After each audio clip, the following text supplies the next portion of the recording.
Welcome all to the Women in Architecture Vancouver event with Ema Peter and Lisa Bovell. We are quite excited about the event we have for you this evening. We would like to begin by acknowledging that the land from where we are joining you tonight is the unceded territory of the Coast Salish people, including the territories of the Musqueam, Squamish, and Tsleil-Waututh nations. We are happy to have you all here tonight with us virtually, especially those attending their first Women in Architecture event. My name is Emily Rankin, and I'm a volunteer with Wia Vancouver. It took the efforts of many volunteers to produce this event this evening. Thank you very, very much to everyone for all of this work, and to Ema and Lisa, who are also volunteering their time for us this evening. Thank you. Wia Vancouver is always looking for volunteers. On our website, we have positions available on programming and communications committees. One volunteer role that people here this evening may especially be interested in is volunteering with the communications team as an event photographer with Wia. Through this role, we are looking for someone to help us document Wia events and contribute to our social media channels. If you are interested, please sign up at the Wia Vancouver website. If you are not already on our email list and would like to be, to follow our future events, please follow the link on our website, wiavancouver.org, and whitelist our email address for newsletters, reminders, and special events. Also, this event is approved for 1.5 AIBC learning units. For credit, please put your full name and AIBC number in the chat to hosts, and we will submit to the AIBC on your behalf.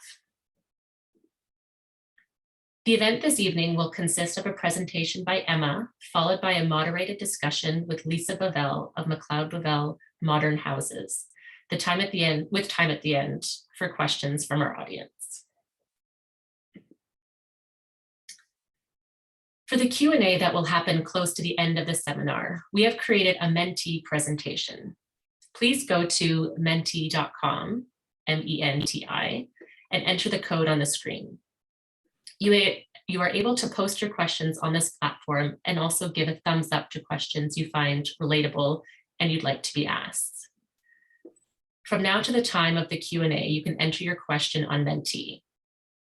By the time of the Q&A, we will give you all a few minutes to go through the questions list and give thumbs up to the ones that you are curious to have discussed. Then Jessica will facilitate the session with our speakers. Now it is with respect and admiration that I introduce Lisa Bovell. Lisa is a founder and co-owner of Mcleod Bovell Modern Houses. Lisa studied geography at the University of British Columbia, where she received a Bachelor of Applied Science prior to obtaining a Master's of Architecture degree from the same university. It was at that program where she met her business partner, Matt Mcleod, eventually teaming up with him in 2008 to establish Mcleod Bovell Modern Houses. Twice named Western Living's Architectural Designers of the Year, Mcleod Bovell Modern Houses is a multiple award-winning design practice with a rigorous and cohesive body of work with awe-inspiring built projects, many of them captured by Ema Peter. Now over to you, Lisa. Thank you for having me. Founded in 2005 and based in Vancouver, Ema Peter brings creative vision to architectural photography. Her training in both the visual arts and photojournalism with experience at the Magnum Photo Agency in Paris has created the foundation for her approach to lighting and composition. With over 20 years of experience and through sheer determination, she has photographed internationally renowned projects and received countless awards. Ema deeply believes that space has life, and she makes it her mission to harness character in every photograph she takes. Ema has been published in some of the top news and architectural publications worldwide, such as the New York Times, Architectural Digest, Elle Decor, Dwell, and many more. She's the recent recipient of an Architizer Design Spotlight, Canadian Architect and Creator Design Award in Photography. Thank you, Ema, for being here today. I'll show up, I promise. We were like, we're going to show up. We're just going to show. I'm going to share my screen, guys. And we can start the presentation. Lisa, thank you very much for being here and for presenting me as well. And I'm looking forward to discussing with you. So be patient with me. My sharing screen abilities are very, very limited. So it will take me 3 seconds to share. And then I'm gonna add the slideshow in. So I just wanted to say thank you very much for joining us today, and big thank you to Women in Architecture in Vancouver for inviting an architectural photographer to join the conversation. We seem to be always behind the scenes. So any opportunity I have to tell my story, I truly appreciate it, and I'm going to take full advantage of it. I thought a lot of what I can share with you that is actually meaningful to understand what inspired me and pushed me in my life to keep going. And in a way, I realized when I was thinking about it that in different stages of my life, I was inspired by some truly incredible people that showed me life is to be lived in a very passionate way, that life is not a general rehearsal. I say this all the time, and we have to use every second of it wisely. I grew up like this. This is the Bulgarian film crews, Bulgarian cinema. I spent my whole summers and sometimes my whole school years traveling with them and seeing how exceptionally passionate people work really crazy long hours. They did not stop. They lived for their art, and their world was whimsical. It was fascinating to watch how they spend their days. And I mean, look at the crazy things they do. For them, day and night blended, filming and then spending endless hours in conversation about new ideas. I hardly ever saw them sleep. So always everybody tells me I don't sleep. And I mean, this is my example. This is what I've grown up with. Nothing in the world mattered. Nothing was important but this. I was very fascinated, and this was the only way of life I knew. And in a country ruled by a communist dictator with like fear and lies, I was in the midst of the rebels, the most progressive directors, actors, cinematographers. My father, who I talk about so often, he was a cameraman, and our home was always full of people. The big parties were in our house. So as a child, I was not allowed to say a word I hear in my house in fear of the government going after my parents and their friends. And look at them, always crazy. And when the regime fell and the film industry collapsed, when we had to live on coupon system with rations because of the hyperinflation, I saw also how those spirits were broken in so many ways, but still they dreamt about cinema. Nothing can steal their love towards cinematography. And I wanted to finish with the shot because this is how crazy they were. My childhood was spent since I was 4 years old in the darkroom with my father, who did photography on the side. Every time I saw an image come up on the paper in the developer, I thought it's magic. I still do. Every time I press the shutter, it's still an incredible privilege to do this. I have only memories of those times. So a friend of mine did this sketch of me and him in our kitchen, because this is our darkroom, was our kitchen. And forever, this is precious for me. I do believe you need to be incredibly fearless when you live your life. And if you want to reach the top of your career, and anyone around me knows how I live, fearless means jump on every opportunity and never really think that there is tomorrow. Opportunities are to be taken now, in the moment. When I look back at the things that push me the most, they were passion, incredible love, to this day of what I do, strength, I would say physical and emotional. You need to move a lot of furniture. Strategy. I have always been very good at planning and seeing my next steps, and a desire to show that a woman can do it, that woman can push it in this business, and utter stubbornness, internal ones, the stubbornness that will not allow you to stop and will not allow you to make any sort of mistakes. When I take photos, even a tiny doubt that the shot is not what I want, I will go back and back to be able to make it perfect. It has to be perfect in my head, not for the architect. And I've always thought if you allow yourself one mistake, it leads to another and another, and it's a spiral. So this is what happens in my head every single day. It's not really easy to live like this. Why architecture? I wanted to be a war photographer. I was inspired by the decisive moment. My heroes in my 20s were the Magnum photographers. Magnum Photo Agency had the top 80 photojournalists of the world like the incredible Henri Cartier-Bresson, the person who created this whole idea of the decisive moment, who thought that the camera is really an extension of your heart. Isn't that precious, that the best shots happen when the eye, the heart, and the camera are seeing the same? I was accepted in the Parisian bureau of Magnum Photo Agency, which is such a huge deal for me when I was 22. Those are, you're seeing shots that you probably, some of them you know of their photographers. And I'll never forget entering their offices and seeing all of the faces of the photographers that inspired my journey. I thought most of them are not even alive. Incredible men, only 2-3 women that have traveled the world, that have seen it all, and that had the most adventurous spirit. And the eyes of kids, they saw the world every day in a new way. So that childlike excitement never left them. They used to go around Magnum in their Leicas. I spent years learning photography, but in those months in Magnum, I learned something about my eyes. We had to go through thousands of shots a day, doing selections from the archives for big news publications. In average, probably I saw 3,000 shots a day. And in that point, we didn't have digital archives. It was all in boxes that we had to look through. So in a couple of weeks being there, when I was walking with my old Russian camera around the streets of Paris, I noticed something very strange happen. And those are some of my shots. Everything became frames. I could see images everywhere I turned. My eyes got so used to seeing incredible moments caught on film that I started seeing those moments everywhere I went. I mean, I thought I was going crazy, I have to say, but I realized something. We're seeing such a small part of life when we look. There is so much more happening that I have never seen, and it was always there. And I think I do to this day. I close my eyes after I scout a building, and I can imagine exactly what type of shots I can do. The other very significant thing that happened in Magnum is they made me think that a shot, you have to take the shot when it really matters. They gave us one 24-frame slide film a month, only one. Every frame was important. You had to feel it. You had to catch it. And those are little moments.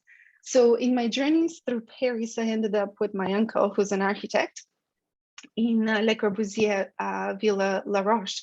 And I'll never forget, I had the feeling that Corbusier saw the future with his clean lines and incredible colors in times when his colleagues in architecture still did incredibly ornate and overdone buildings. And I tried to catch the motion inside. Unfortunately, I don't have photos of it, but I found this one. So I thought combine architecture with photojournalism could be amazing. So those were the first glimpses of that love of modern architecture that I personally experienced. And to this day, this whole experience created who I am as a photographer. And it's such an important part of my work, capturing those moments. And I honestly feel I'm so tuned in emotionally to the frame, the moment, the situation, that the perfect person usually passes by in my shots, like this shot in Milan, where I really thought, I wish someone in a red dress passes by to make this shot, and she did. And this one, early morning in Milan, again, red. You see, I'm a huge fan of red. Again, she passed by, the woman on the red bike. Another red thing, of course. And no, I did not wait for an entire day for those moments to happen. And this is where I really think that being on the same wavelength as your work makes you see the world so much more, because I bet you those moments happen constantly, but they happen when we're present, when we're here, when we open our eyes. So I think that some of the shots I've been the most recognized for in architecture are exactly that mix of my focus and the universe serendipity, if you call it, that combination of architecture and photojournalism. So stealing moments of time and life, I always call it. And here's some of the ones that somehow will stay with me, I think, forever. The diver in this beautiful project by HCMA. I saw this shot the moment I entered the building. I just gravitated towards this area. The light and the shadow from the tree outside hitting the translucent panels.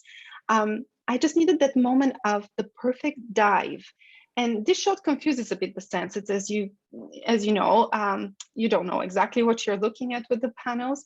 And I remember the editor of Architectural Record, which the shot ended on the cover, told me someone wrote them a whole letter complaining that we've heavily photoshopped the image because the clouds cannot be so low. Here's your example, how we all see in a very different way and how we can really influence people with photography. And this I always give as an example, the Park Hotel in Vancouver. Do you know I asked ACDF and IBI to wait for a day with the perfect clouds for me to photograph this building. Imagine asking an architectural firm to wait for months for clouds.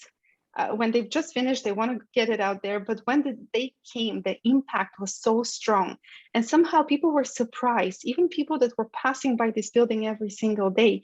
And this brings me to this real fact that in Vancouver, when you photograph specific buildings or areas, I often get asked, where is this? Which is very strange. So this is a good example of many questions I've received. I feel people react the strongest when they see something from their everyday life presented in a completely different way.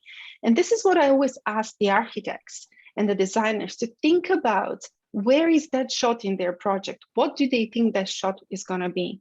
And sometimes I do things to just surprise and shock. I think like this is the Telus Theater in Chinese Institute of Performing Arts. And I'll never forget when I was hired to do the shoot for their anniversary. And I had my initial meeting. I asked for a dancer in a full body silver unitard. And I had a lot of people in the meeting. Nobody questioned me. And I felt like when we did this shot and superimposed the dancer on the different levels, it had that strong impact. And to be perfectly honest, to this day, they tell me how much interest this shot has created for the space. I feel in many ways we can be so much more playful than we're doing at the moment. And I think I'm a little bit bored always, so I always try to add that to the images. What have I learned? Every building has a soul. Every building has a character. You can never just approach a building the same way. You need to be first a quiet observer to make sure that you follow the light. And this is one of my main approaches, I think. I follow the light. I mean, anyone who's been on a shoot with me knows how I run around. And honestly, I can feel the light even when I close my eyes. And in architecture, I've learned that some of the most spectacular moments happen when you have that streaming light. But as I said, it becomes a mad rush to capture those perfect moments. I know a lot of you that are here that's work with me will know exactly what I'm talking about. An image that comes to mind actually is this one. I give it as an example often. The perfect rays of light here happened in the height of summer, middle of June, when the sun is at its highest. I remember Big Tom telling me, Emma, you need to catch that light. Well, that meant clearing the entire pool in midday, keeping everyone out to get the shot, and you have 10-15 minutes maximum to catch the light, because you can see how the trusses are starting to split the light and you lose this effect. Imagine going with a megaphone and asking everyone to leave the swimming pool. I was very, very popular. So I think I started playing with shadow and light, trying in many ways to avoid the conventional ways of looking at architecture. We're taught so much in photography, principles that are completely outdated. The rule of thirds, don't split the image in two, do not put anything right in the middle of the frame. The sun has to be at the back of your back to get the best shot. I absolutely do not agree. I think the most beautiful shots happen when you rebel the rules. And in well-designed buildings, the perfect light creates honestly the most incredible shapes. It creates perspectives, can paint moments that you really never see otherwise, and can lead the eye to exactly what is important. I talk about light studies a lot and how you have to get the right light in shots. And you need to know how light comes in the space at the different times of the year. And this is a recent example that's always surprised me almost. It was the Nemesis coffee shop in Vancouver by Perkins and Will, where the light started glowing right at 6 p.m. on an October day, and the entire mood of the space changed. We literally repeated almost all the shots we have done that day for literally 30 minutes to catch the light. Those are those were the key shots that were selected afterwards because they were so impactful. And honestly, perfect weather doesn't matter anymore. This is a good example for today. I remember the stormiest, darkest day that I wanted to shoot some images of this iconic building in Vancouver, the Polygon Gallery by Parkash Architects. A ray of sun reflected in the ocean for just about 5 minutes, and it mirrored, the mirrored window of the Polygon Gallery picked up those rays of light. The people on the balcony became silhouettes. And honestly, moments like this truly take your breath away. Architecture becomes almost alive. You're giving it a completely different feeling. And you see a completely different aspect of life. And those are the shots that truly resonate and change the equation for the regular viewer. The regular viewer is where they get engaged. Talking about rainy and moody, perfect day for it, like today in Vancouver with all of the storm that we're having. I remember Michael Leckie asking me to shoot in full-on rain project in Portland. I really was opposed to the whole thing. I was like, we're going to be outside with the cameras in dark, but the shots were different. They showed completely different look and in many ways changed the way I view architecture. To be honest, now I'm out in rain or shine. It's not easy, but I'm out. And again, the rules were made to be broken. Opening your mind to do something completely different is so key. And human element. Human element is a huge part of what I've always wanted to convey. Buildings are built for people, and catching them completely empty is never as impactful. Again, that combination between architecture and photojournalism, whether it's residential or commercial building, having somehow that person in the shots is key not only for creating scale, like a lot of people think it's scale, but it's creating mood and atmosphere. And I really love to be shoved in the middle of events, to photograph and showcase how the building is used in real life. In photojournalism, catching this is very easy because you're focusing on the people, but in architecture, you need to somehow make the perfect frame for the building, shoot around the people. Again, this is the Polygon Gallery. Look at the completely different look. And you also have to make sure that you catch the event, you showcase the building, but as well, you have all the people somehow in the places that you want them to be. You have the walking people, nobody is severely blurred at the front. So I end up taking a ton of frames, and it has to happen really, really fast to know that everybody is exactly where I want them to be. With events, you need to make sure that you move with the event. And this is a good example, SFU Stadium. I did recently, architect is Parkinson Will, and I had to know exactly, I don't know anything about football. I had to know exactly every moment of the game to get the right shots. The adrenaline rush when you're photographing those locations is incredible, but you literally have no place for mistakes. Everything is happening so fast, and knowing the technical aspects of photography to be able to get best exposures for the building, but also the right exposures for the blur of the people is so key. Another one here. Another way we're doing commercial shoots is actually framing the shots. Like in a lot of the universities, this is a dialogue big plus stage UBC Student Union building. So sometimes we frame the shot and we wait for the perfect people to pass by. So this is a lot of waiting in this. It's very time consuming, but it could be really beautiful. And here even we've managed to arrange all of the furniture perfectly. Again, furniture mover, I always say that.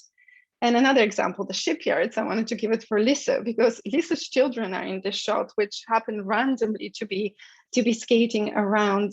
We do a ton of work with people when we're out. Knowing your building, no matter what the size is very important. And good example is the Kengokuma tea house, where I studied the tea ceremonies to understand how the motion in a tiny space works. It's one thing to shoot something big, but what happens when you have a tiny space like this?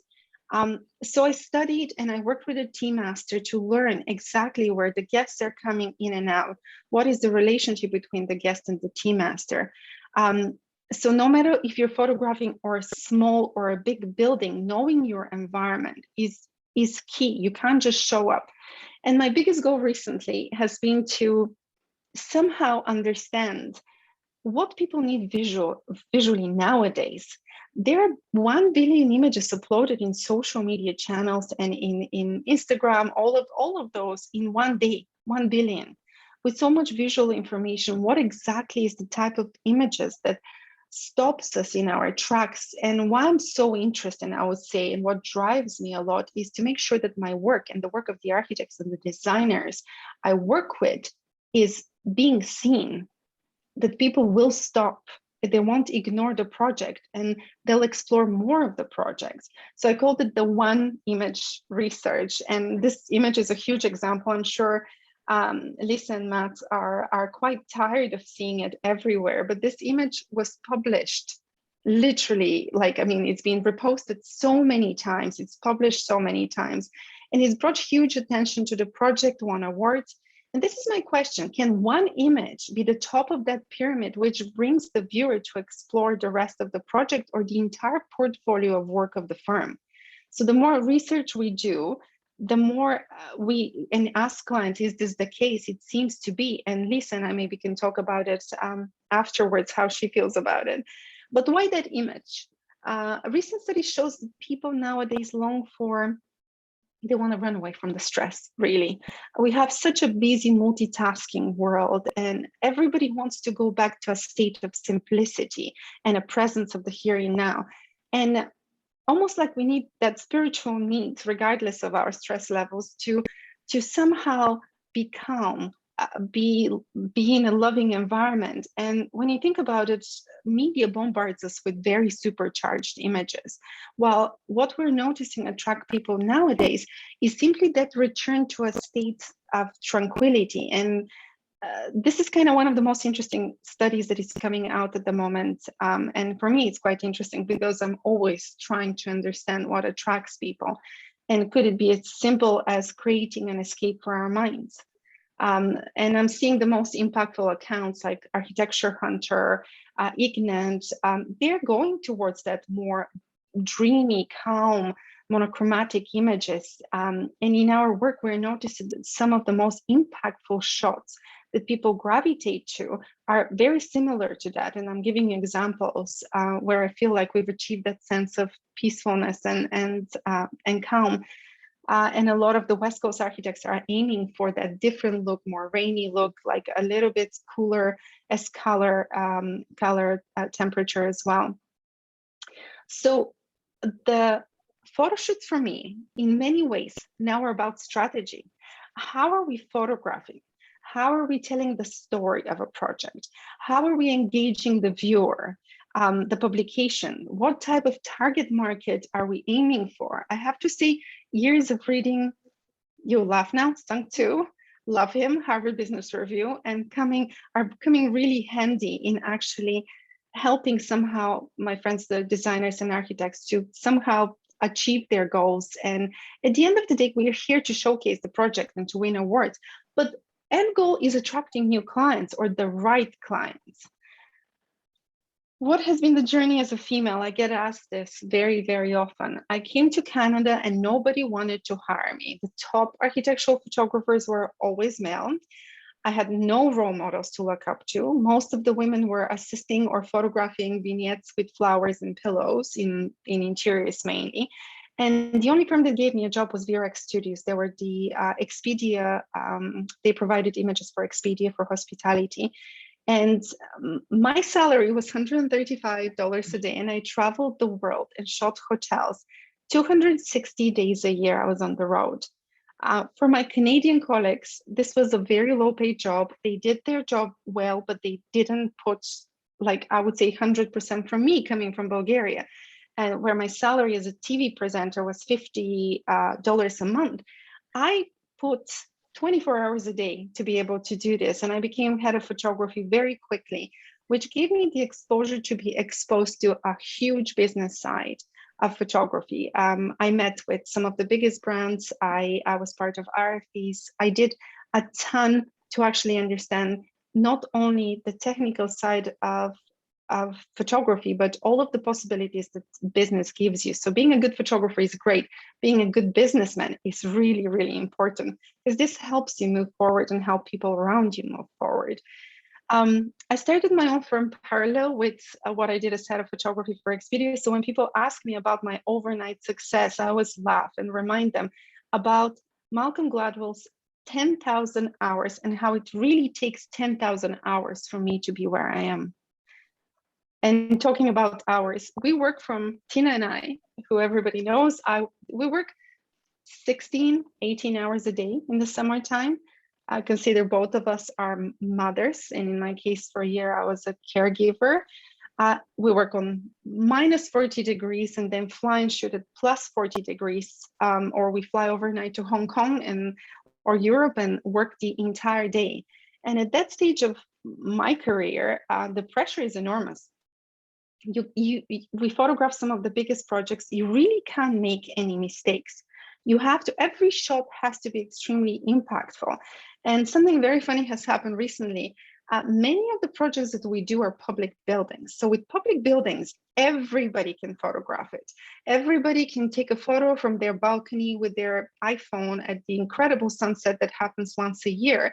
And then the architects really expect us, like many of them expect us to kind of do the same shot because they're tagged online. So that's been actually the biggest challenge. There's no space for mistakes, but to be honest, I've never looked at it this way. In many ways, the person that needs to be the most satisfied from the photography, from the shoot, is me. I want to make sure that every shot has those key images and it will win awards and in a way will tell a story. And I feel responsibility towards my clients. I feel like I'm responsible if they win or lose the architectural awards. And I'll never forget, some of the most amazing architects I feel I've met told me they have butterflies every time before starting a new project.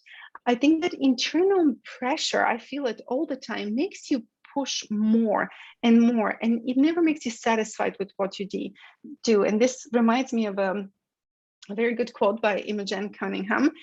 He was a great photographer, who said, which of my photographs is my favorite? The one I'm gonna take tomorrow. So to be honest, the satisfaction of doing this, because you're so critical, comes very few times. And it's happened, I have a very good example. One of the biggest compliments I've ever received was from an architect, Martin Nielsen from Dialogue, who once turned to me after photographing one of his projects, and he said, Emma, I never saw that shot. This stayed for me forever. It was so important, and especially like as a mom, as a caregiver, like it's such a crazy experience. I always say it's a crazy experience, and I'm sure Lisa and a lot of the moms here will say the same, because it takes so much strength and determination. Everything you do has to be done. Like, the hours are incredible, and nowadays we're bombarded with fake reality all the time. They give women these false ideas what it is to be a mom and to work. I literally don't stop until 12 o'clock at night, and then I start again at 6 a.m.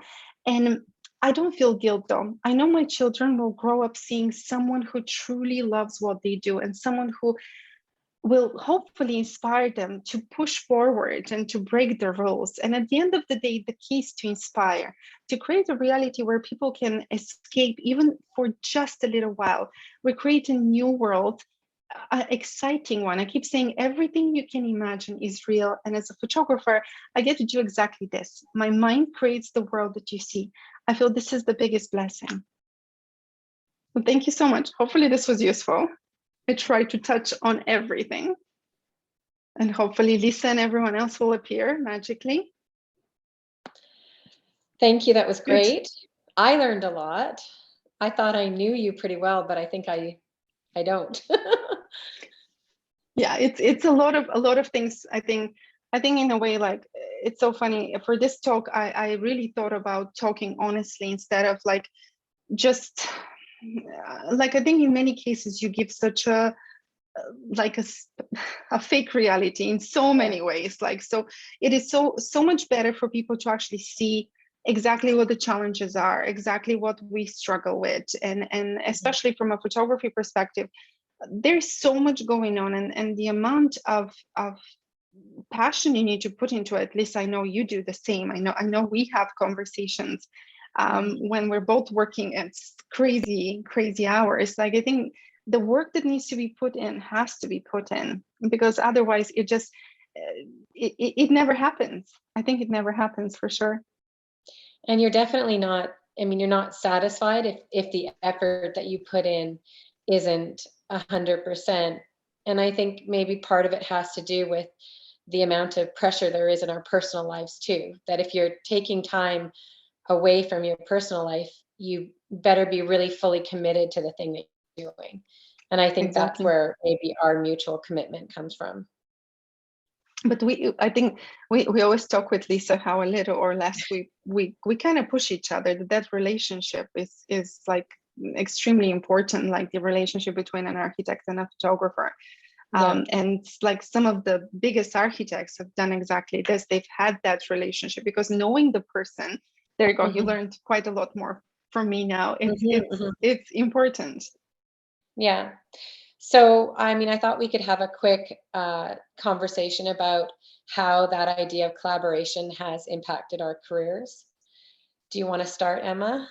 I'll start. So, like, I mean, honestly, what I was saying about Corbusier and how much Corbusier impacted my work, because I honestly, somehow it's 2021, I expected flying cars and incredible clean modern buildings. It never happened. But like working with people like you, I feel has kind of given me those glimpses of what the world could be. So, and in many ways, having that opportunity to work in those incredible clean homes allows me to do like the image that I just did that won every award on planet Earth, and gets me out there in front of absolutely everyone. So in a way, I feel like in your homes I can actually do images, and this is how my biggest impact has been, that opportunity to actually play with your shadows and light, play with the shapes that you've created. And you've never told me don't do this. Like, I don't think that I've ever heard from you, don't No, try something. no, I mean, it is always worth the jump. Like the leap is worth the jump. You don't never know what you're going to get if you don't try things. And I think that for us, because we see the building so much, having you take over and use your eye to see things in a different way allows us the opportunity of seeing a kind of different aspect to the project that we maybe haven't seen before as well. So, do you feel that what I said about that collaboration with, you were saying like the relationship in the industry are sometimes like there, I mean, you cooperate on project, but like with the photographer, like this is very interesting for me to hear from you, was it's different, the relationship with the photographer. So I guess in my field, especially because I do custom houses, a lot of what we do is about one-offs and customization. And I think projects, because they're so specific to each particular client and site and zoning bylaw, there's not as much chance for us anyway to have a kind of repeated experience on a project. And allowing a collaboration or encouraging collaboration through the recording of a project with the photographer, with you, kind of gives us a chance to iterate on our ideas. And when you're doing custom residential, we get to see repeating threads through our work. And I think you're able to see the kind of continuity through our projects that maybe it's harder for us to step back and see. For So sure. I know you're collaboration. detailing. I know you're detailing so well. I think that this is the one thing I learned working closely with architects. And I always talk about, like, for me, like some of those relationships, like when I'm looking at how Alvaro Siza works with Fernando Guerra, or like how Fran Silvestre works with him, like those collaborations like have grown so much. And kind of this is or the podcast with Jimmy Doe. Like, I mean, I love the fact that they know each other so well that they can bring something else to the work, but at the same time, they can actually they could be a continuity in the way they're presenting the projects, but in different ways. So like that's where I feel like I'm kind of really blessed to work with people that actually keep working with me, which is kind of a good thing. Yeah, repeat work for sure. Repeat work for sure. Yeah. Mhm.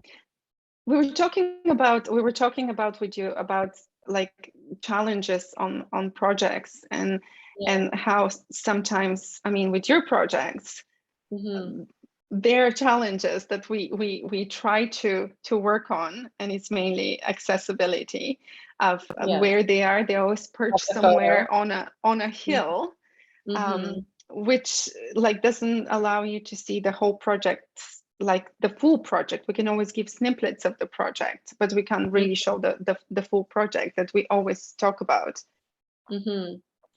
So I think that maybe there's a chance for us to have a little more experimentation in the things that we do, because we have a little more difficulty, I think, in taking photographs of projects that are so extreme cantilevers, extreme sites. And I think that the way that you see things and the way that you push the project really allows us to think about, well, how is a house seen? How should you experience this photograph, and what series of photographs kind of stitch together the real idea of the house? So the house.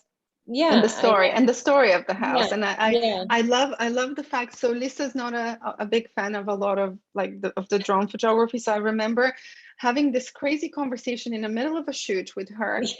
We discussed. She was like, "But why can't we do it in a different way?" And like I was like, well, because it's inaccessible. But she was like, okay, how about we do a scaffolding so we can climb it? And I was like, okay, I haven't even thought about this. Or how about like getting a cherry picker to do this? So like in a way, like you never take no as an answer. In a way, like it makes me try to push my ideas of how I can actually make this work, which is kind of really, really cool from that perspective. Yeah, I mean, this sort of striving to understand the project through imagery is a kind of complex thing to do. A lot of people don't get to go in these projects. For us, they're usually private houses. And so how people experience the work that you do is really in photography. So trying to understand the way to get the images that allow people to see what you see, which is the kind of character and feeling of the project, is something that we're always pushing for. And it can be challenging.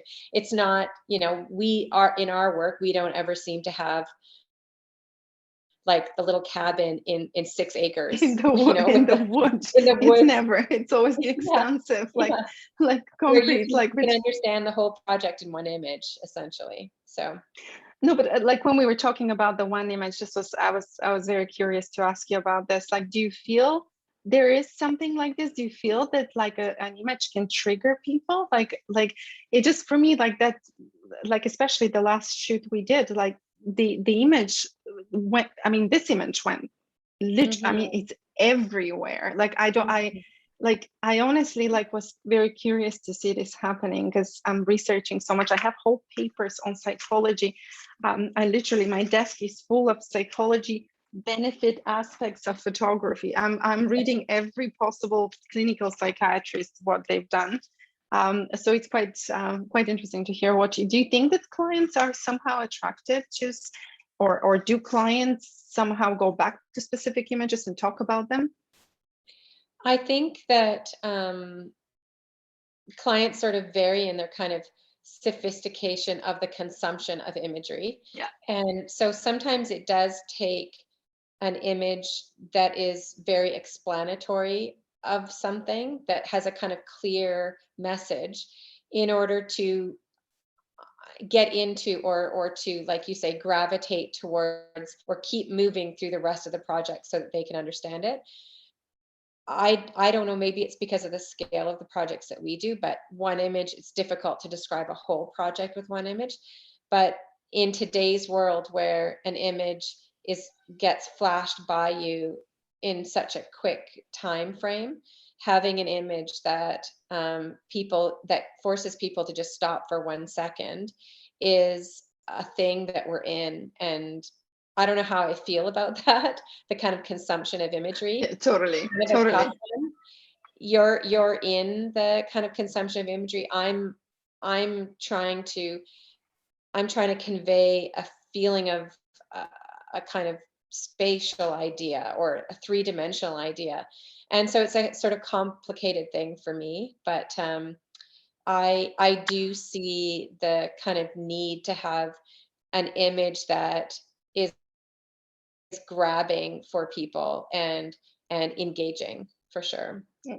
That's always what I wonder. I wonder, do clients like say, oh yeah, this is Yeah. my architect by looking at a shot? Because as you were seeing, Yeah. it is kind of it is, the world has changed. Like everything has Mhm. changed so dramatically that like we don't view the world anymore through our own eyes. We almost need someone else to show us what the world Yeah. looks like, to be able to see Mhm. it properly, or our phone. Because like, I mean, honestly, I don't have a moment when I don't like take my phone out to look at a sunset or a sunrise or anything like this.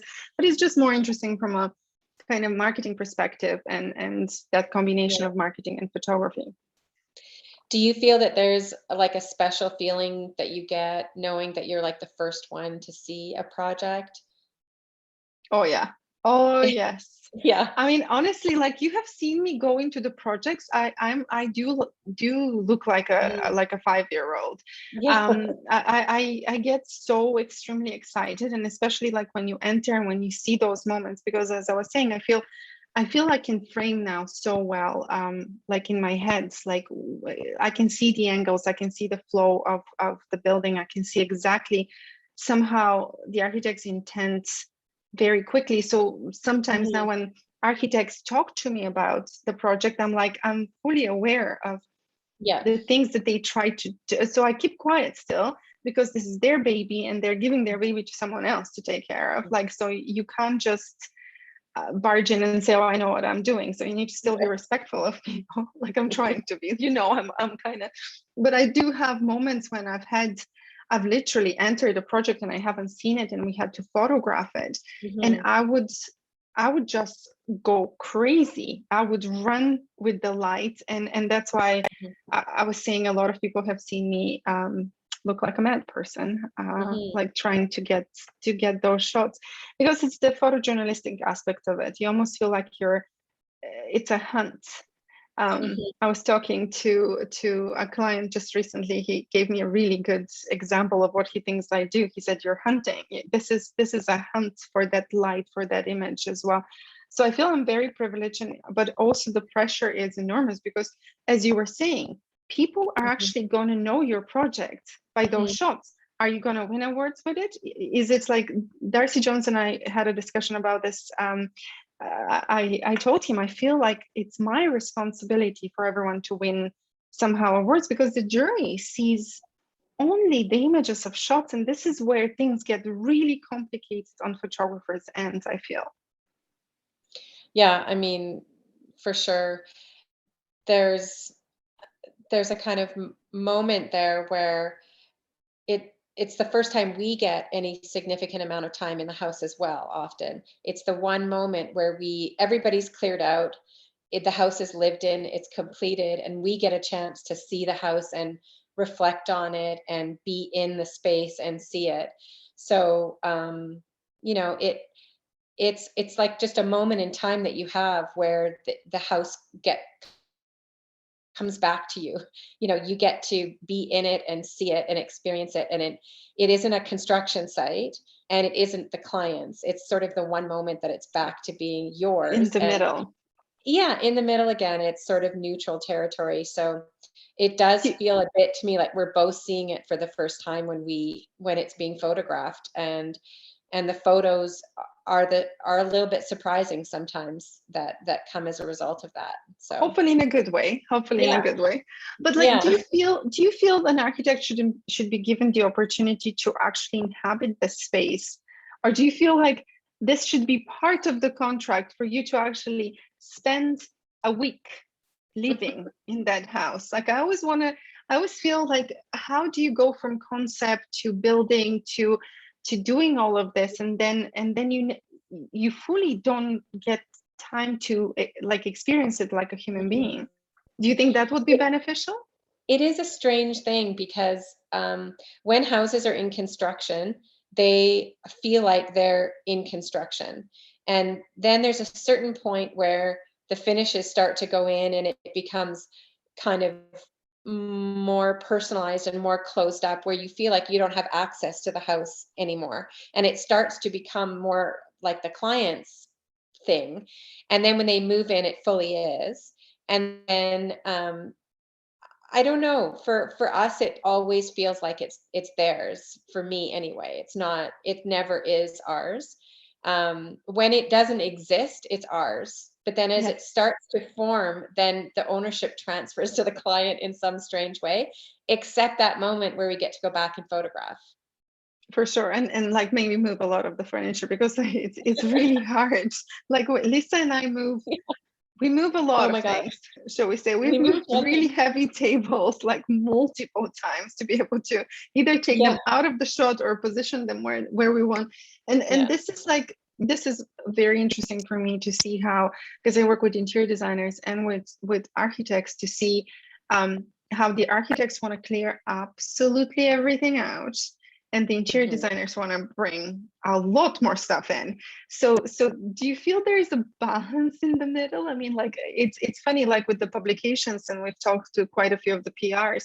I feel some of the interior magazines now are the most popular ones. Like, and we've spoken with you about Mhm. this. Like, Mhm. they have a lot more following, a lot more Engagement. distribution and Yeah. engagement. But like, when we clear the shots out, like usually, like, it's very hard for them to pick up the shots. Do you think that architectural publications, like, I mean, are like, in a way, is there symbiosis that could work somehow? Like, what do you think from that perspective? Well, I mean, I feel like I can see it in the way that we work all the time, that clients definitely have more engagement with interior design than they do with architectural design, just With because architecture? it's more accessible to people. It's the things that they touch and feel, and they know what they are. They know what a table is, and a sofa and a chair and a pillow. But it's a little bit hard when you're trying to talk about it, and literally they're like, "Can you spell that?" I mean, what is that? Where is that? It's For a whole sure. new language and it's a whole new education process. So it is harder for people to engage with architecture generally than it is with interior design, just because it isn't something that people interact with on a daily basis. Do I feel that I still think they're kind of two different things though. So there is value in interior design and there's value in In both. architecture design. And with houses, it's a little harder to pull those two things apart for sure. But I Especially do when the feel, client puts very yeah, crazy furniture and some really crazy art, which your sure. clients seem to be really good. Like, they Or don't seem to do they this. don't, no. And I mean, sometimes it takes the moving of things for you to see the interaction between those things in a photograph, because a photograph is not the space. So something that feels great in a space just doesn't work in a photograph, and that's just the fact of photography versus being in a three-dimensional space. So that Space, just for kind of sure. always is going to be, I think. But It's so yeah, funny. Recently, I was reading about the fact that like, somehow we see very three-dimensional. Our brain makes it the three yeah, dimensions, and knowing that, and knowing like how the retina works with what's happening and how we visualize. Apparently, we don't see spaces the same way. Like, we actually, mhm, there's slight difference in color in the way you see spaces. So I'm somehow, it's quite interesting to know that it's like, I mean, when we do shots, we still are pretty much on the same opinion when we do see mhm, slightly different everything. mhm. Yeah, I mean, I don't know what to say about that, because I think that I know that to be true. I just don't know what the impact of that is. Of that would be, for sure. Yeah, I don't know what the impact would be. Do you see photographs as a learning tool for future designs? I think I see photographs as a way to kind of synthesize the ideas. And it is a moment where we can reflect and refine and iterate on things. And so by doing that, that is the sort of look back that inflects the thing that you're doing in the future, or the forward looking thing. So I do think that photography does influence the work that we do. And I think that having a relationship with the same photographer over and over again helps us to keep that sort of lens consistent, and for us to see that I would talked about those repeating threads, to find the For threads sure. that are sort of repeating through the different work, like different projects that are in different phases of becoming from an Becoming the idea. projects, for sure. Just becoming, yeah. For sure. Good. Do we still have So time? should we end there? Yeah. I think we're supposed to end at 7. We're supposed to end at 7, so we didn't know whether, because Lisa and I can actually talk. We actually had this like pre-meeting, and suddenly I was like, oh, we're at like 45, 50 minutes, so we can talk about collaboration and exactly the projects that we're working on for quite a long time. I think that we can move on to questions from the audience. But yeah, we have quite a few good questions, I think, so we can get started with that. And I'm going to apologize in advance in case my audio goes sketchy, because I don't have a great connection. But let me try and share these questions. Yeah, so do you shoot digital and film? So no, at the moment I shoot only digital because I just don't have time. If I had a little bit more time, I would have definitely gone for film as well, because I miss it. I mean, I honestly have film cameras lying around. So but like before, like, I mean, in all the shots that I showed you with the Magnum stage, I mean, we all shot on film, and in Bulgaria, like we didn't even have money for film. So like we used to get old Russian movie material in boxes, and you have to go in the dark room and cut exactly, it was the length of your arms, cut exactly the amount, and then roll it in the canisters and then test the film, because it was so old, but we had nothing else and we didn't have the money to buy it. So I did a ton of film, and I really miss it. So hopefully, like, if I have a break in my 60s, I would probably go for film again. This is a side question from me. Do you think that would change anything in the way that you look at or photograph buildings? I don't know much about the difference between using those two mediums. That's a very good question. It will slow me down, because, like, I mean, at the moment, I mean, like you saw Vancouver House or Telesky or some of those big buildings, we sometimes have a day to do a massive project. But like, to be honest, if you should film, especially interiors, you really will need to make everything perfect, because there's no way to, I mean, you have little bits of ways to blend things afterwards, but it will really make us perfect. And this is what the old architecture and interior photographers was so good at, was exactly this. Everything was perfectly done in one shot. They didn't have like image editors. We have a team that actually works on the images, and I'm very specific. They can totally say that I know exactly what I want, but this comes from years of actually doing darkroom and knowing exactly where to light and what to do, because we had to slow down. Nowadays we have fast, unfortunately, or fortunately, you never know. Right. It really fit with the modern way of life. All right, next question. Do you use software to play around with the brightness, contrast, and hue, or is it the camera settings, the final shot? So I really try in camera I really try to create images that are almost perfect. So like I try to work with the light, we use strobes. Like, I mean, for the exterior shots, definitely we don't need a lot of tweaking afterwards. But to be honest, it's not only about the brightness and contrast and hue that actually you need to know very well your color temperature, and you need to know how exactly you're working. But to produce a shot that the image editors afterwards have to work, but we do multiple lights in interiors. We do sometimes hot lights, sometimes panels, like it all depends like what exactly we're photographing. But we also like do bracketing sometimes, because outside there is nothing else you can do. And then we use filters, of course, and then the image editors start working on the images afterwards, and I specify exactly what I want. But to be honest, nowadays you can't just do it in camera. Like there's so much people request from us to Photoshop so many things. Even like the cables that are running through the street, all of those, we're Photoshopping quite a few things. So you can't rely only on your camera anymore. I wish. For some of my photojournalistic shots you can, but most of them there is work done afterwards. I'll hold my side questions in case we run out of questions. For sure.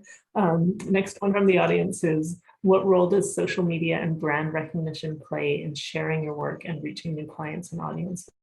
Huge.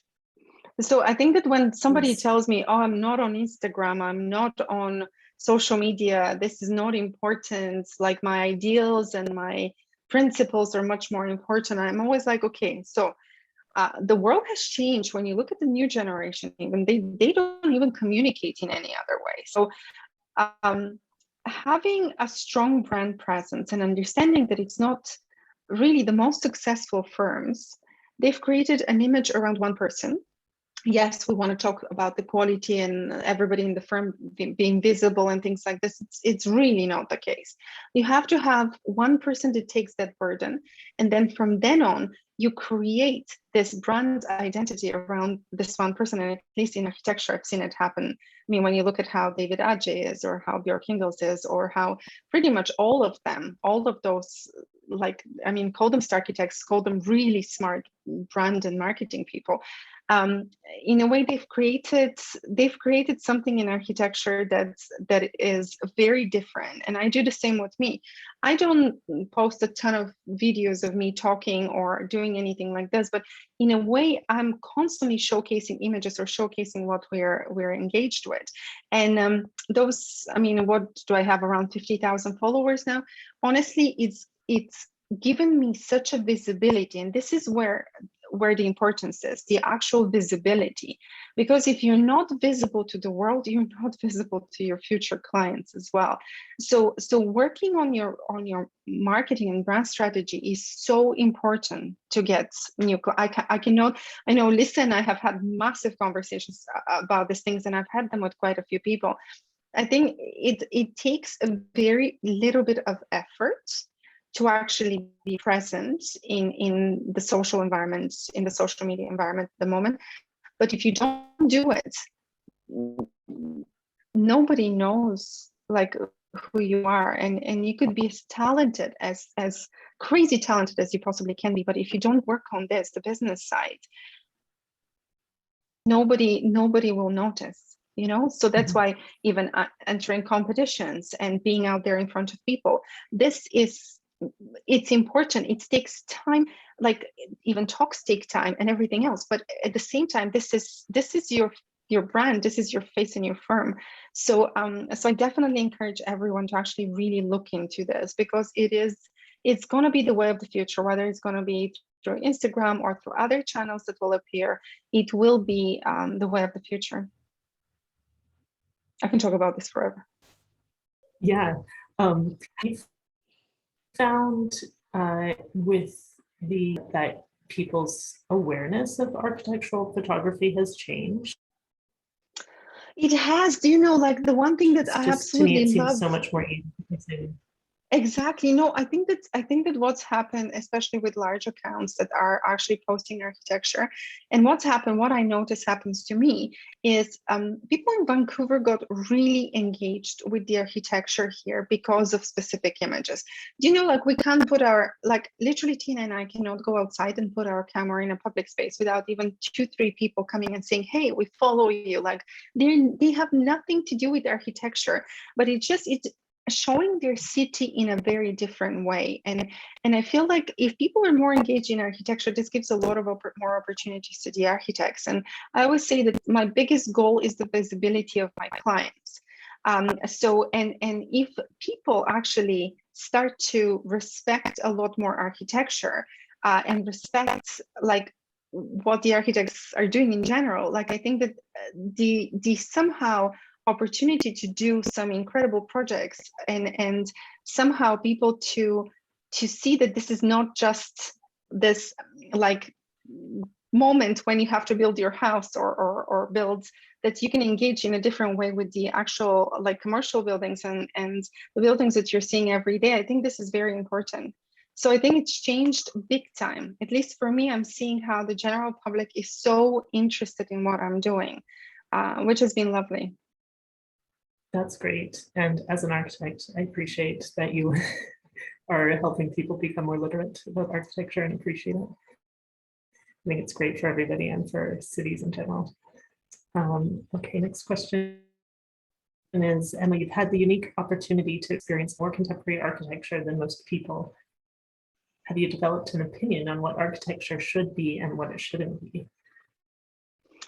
Yeah, I definitely do. So like I honestly, again, I said earlier, like for me, architecture, it's 2021. Oh, like there's so much traditional architecture still out there. Like I think that we need to be pushing first for sustainable architecture. I mean, like there's still so little done in a way of sustainability of the buildings, and like some of my close friends like Michael Green, some of the people that I communicate with a lot, they're really pushing Gail Guevara, like they're pushing for somehow people to understand that we need to change the world somehow, and buildings are this huge deal about, like, I mean, it's a huge deal about the environment. So we need to somehow move in that direction. It's not only about creating clean and beautiful. If I imagine the future, it's again white, clean or concrete buildings, like no clutter, no, like exactly what the future in some of those futuristic movies or the science fiction movies are. This is what I wanted to see, honestly. And when I see spaces like this, I'm super excited. But now, especially with what's happening around the world, I think architecture should be sustainable. That's my biggest, probably that's the biggest thing I need to say about it. Like we really need to think how the future for our kids is going to be like, and it's not looking good at the moment. It's especially in Vancouver. That is really nice to hear. Thank you. Hopefully. Obtaining copyright licenses for all your photos, and any advice on avoiding plagiarism? So this is a very good question, because I mean, of course, like with my clients, I'm quite strict about who shares the photos and exactly, like, I mean, we never give full licensing, and like British Columbia and a lot of places around the world, like the photographer still owns the rights of the images. So like, I mean, if sometimes clients want to share with their builder or someone else, we still add additional licensing fees to that. But to be honest, like, I mean, never send your images not watermarked. Number one, this is like one of the biggest thing, like in the bigger scheme of things. And then just control what's going out when they're processed, and have, I mean, I'm talking about solid contracts, which I don't have really, but like a lot of people that have experienced issues, or if you want really like strong control, you do need to have your contracts. And if you think about social media, like I think a lot of photographers get upset when their shots are reposted constantly. This is your free marketing. So if you're tagged, you need to just stay on top of people tagging you, and tagging the architect that you're working with. Otherwise, it is definitely don't go after firms or like sites or Instagram accounts that are actually reposting, because this is your marketing. This is how people actually see things. So in a way, we have free marketing at the moment, but it's hard to control people tagging.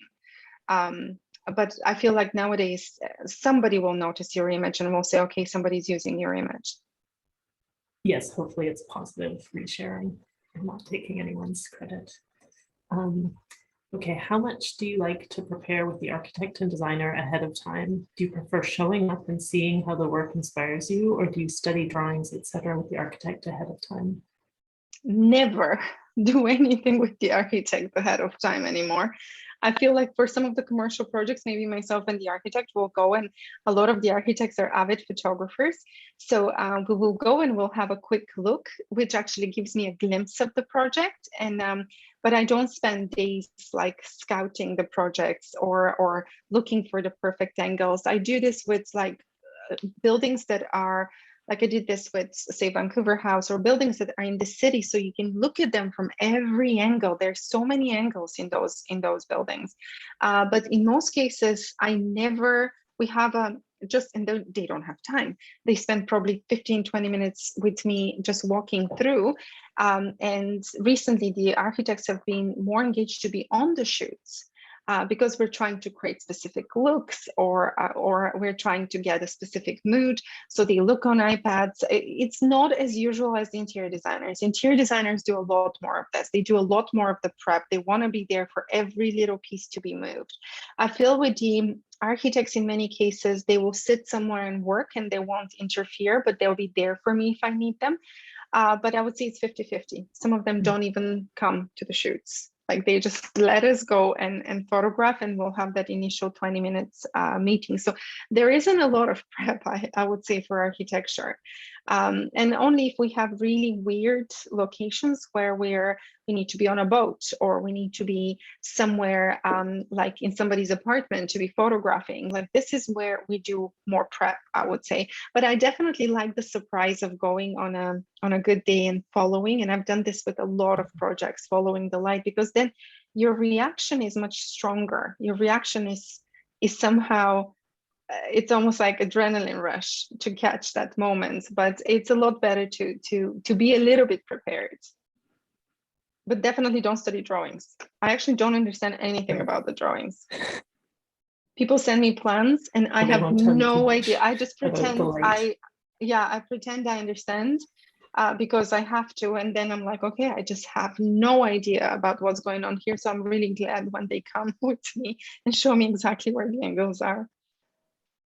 Have you ever found, like, when you have these shoots that are only, I don't know if you only have one day with the building, that you've really found that you needed a second day, like discovered things or noticed things and then felt that you had to come back to it?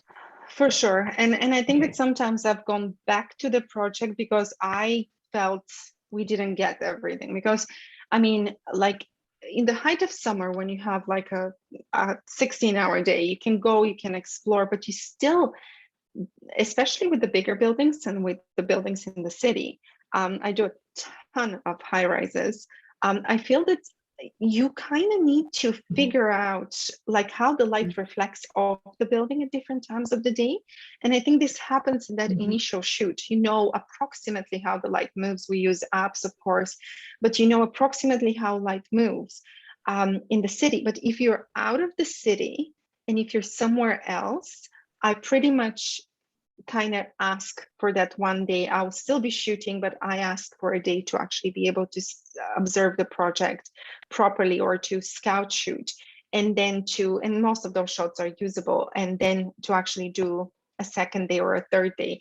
It's very hard when you're in Vancouver. You approximately know where to go and what to do, even with new buildings, because you see them in construction, you're passing by in different areas. But when you're photographing in a new city, this is extremely hard, because you're showing up in a completely new city and you need to figure out every angle. So I walk for hours with a camera. I don't do the car. And recently this is the good thing recently. I was saying that it's kind of detrimental that people are photographing in perfect weather and they're using the cameras. But at the same time, you can actually go on Instagram and pull out images of specific, the building is already scouted for you. Any bigger commercial building is already pre-scouted for you because people have shot it from every angle. So like I use this a lot as well. Wow, that's a great idea. Do you have a preferred time of year to photograph buildings, like a winter light versus summer light? For sure. I mean, like honestly, the winter light is phenomenal. Like it is long light that streams in.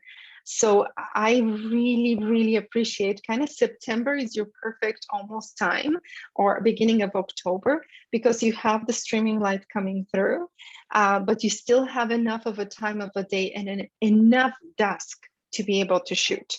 Of course, like summer is easier. It's longer days, but it's easier. But the winter light is just uncomparable. You see a space in such a different way when it's longer light and lower sun. But I have to say, with the buildings in the city, it creates a ton of shadowing. So like usually the light hits the different buildings because it's so low. And then you have so much shadowing happening that we have to be really creative. I have 3 big projects that are actually going to finish in Vancouver in January and February. And we're exactly discussing how exactly are we going to showcase to make it look really strong from the exterior perspective. Interior, no problem with the longer light, but exteriors are going to be hard. Right, that's really interesting. Next question, which project to take on or what contributes to your right clientele? Do you go mostly by your inner gut instinct? Oh yeah, I do actually. Like, I mean, like the thing is, I'm at a stage at the moment in my career where like I can't say no much because all of the projects are pretty spectacular. But so I have the issue of saying no because the projects are so amazing. So every day I'm somewhere like really amazing. But at the same time, I very well know which project is actually going to be successful from a perspective of publishing and from a perspective of engagement with public. So, and I know that honestly, like with so many years now of experience, I know exactly which architects are going to rise, like, you know, which designers that are quite small are going to skyrocket, you know, which architects are going to skyrocket. Like, so in a way, I mean, I do choose often to also work with people that I know the potential of. So it's that the moment mid ground of me having that amazing projects, but also choosing to pick like specific architects that I feel and designers that I feel they have what it takes to be there and to be their projects to be visually interesting to photograph. I'd love to ask if there's any particular architect you're very excited about right now, but I don't know if you want to expose that. Well, no, As I a mean, new like I up-and-coming feel as new upcoming firm like Stark Architecture, like I was very impressed by the ways they're doing their buildings and how they're working as a team. Like they won the AFBC like Emerging Architect Firm Award, and I think it's very well deserved.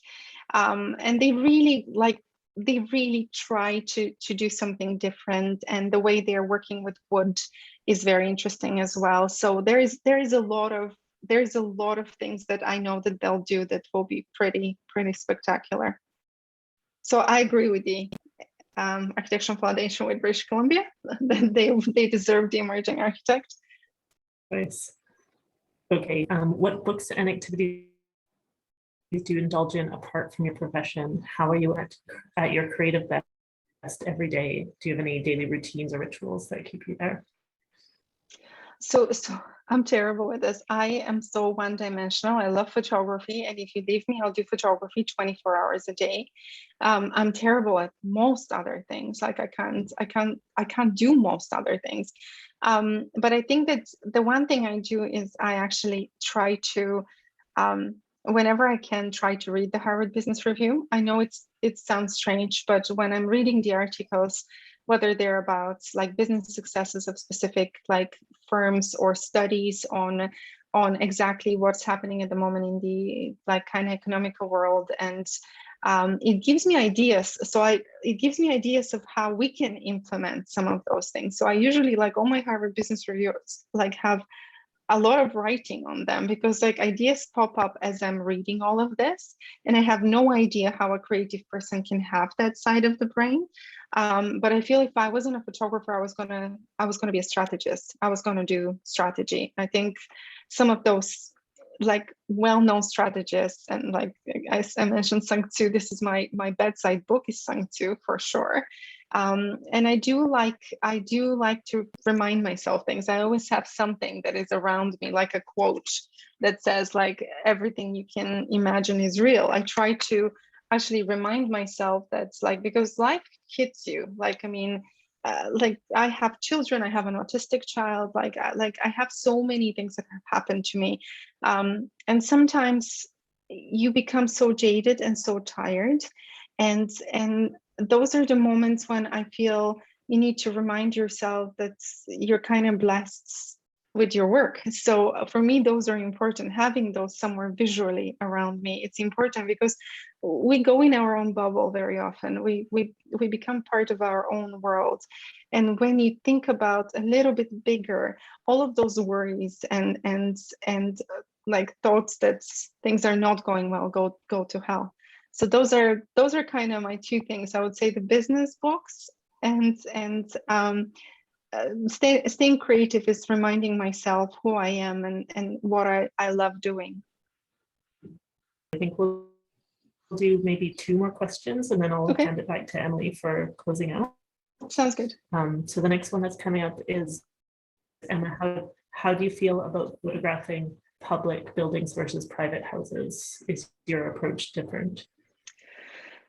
So I've been asked multiple times to actually choose to do, because like the big, like, I mean, it's one thing to specialize in being architectural photographer, but it's another thing to somehow specialize, because like when you look at some of the biggest photographers, like they do either big commercial projects or they do residential. Very few of the extremely successful ones like do both.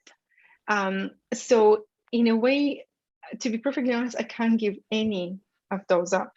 And I don't see a difference in the way I approach a project, because I approach a project as if I need to make it justice, no matter whether it's residential or it's commercial. Like I need to make sure that I will do something that is going to be so spectacular that everybody's going to look at it. That's my biggest goal. So I don't think I have a different approach. I almost treat every project as mine. They're my projects. And this is the thing I keep reminding photographers, that when you go from a big commercial, when you fly from doing the opera in Hong Kong to going to shoot a small house, your attitude cannot change. You need to keep the same attitude for sure. Like you can't change your attitudes. So I feel I do approach them in a very similar way. I just want to make sure they're visible. I'm going to just skip ahead because I know that there was a question that kind of was to both Lisa and Emma, and I think that would be a nice one to end on. But at what stage do you work together, and are you ever involved earlier in the architectural design phase? I mean, we go when it's still in construction, but it's not fully done. So right, Lisa? Yes. So we never really, like, I'm never, because if I'm involved in the earlier design, I'll be asking you to remove specific walls. So you can actually shoot the house. Yes, or put it on a lower level somewhere, not on the top of a rock. Yeah. No, I mean, I would say we bring you out as soon as we can, so that you can see the way that a house is shaping up, so that you can have some ideas. I think we do meet before you shoot, and our shoots are never a day, they're always more than a day. Yeah. And I think that that does help give you a little bit of framework into the project before Before we you shoot. actually shoot it. And Yeah, we've seen them sometimes in construction because like we are discussing from where we're going to photograph, yeah, especially the inaccessible ones. But yeah. I would say if any designer or architect wants to consult with me before they do a project, I will know exactly which walls go because like sometimes it's just unbelievably impossible to try To to take a figure shot. out how we photograph, especially when we Yeah, have really large atriums and then you're shoved in the wall, and the bathrooms will be very much bigger. yeah. So the powder room. So like I think I'll be a disaster if I join before You were in the earlier consulted? design. I will be a consultant, but a bad one. Yeah. You need like a soft wall that you can move through. You can back Exactly. into and you won't bump up against it. There you go. That's the way to go. So no, Yeah. I definitely we meet sometimes when it's in construction, but we try they try to involve me more towards the end stages of construction. Yeah. All right, thank you so much. It was really a pleasure to listen to your conversation and to have the chance to Oh, thank you for direct having those us. questions to you, Emma. I really enjoyed hearing everything, and I think I'll hand it over to Emily now for the final thank you and acknowledgements. Thanks for Thank you. facilitating that, Jess. So I'd like to wrap up here and say thank you all for coming and sharing this evening with us. And thank you, huge thanks to Emma and Lisa for your time. Thank you to the volunteers who helped promote the event and got us all here this evening. For AIBC Learning Units, please put your name and AIBC number in the chat. And the recording will be up on our website in the near future as a resource, so you can revisit it or share with friends as well. And please join us for Save the Date for next week for our winter social hosted by the Burrard Arts Foundation on December 9th. So I'd like to extend thank you again. Have a nice evening, and we'll see you next time.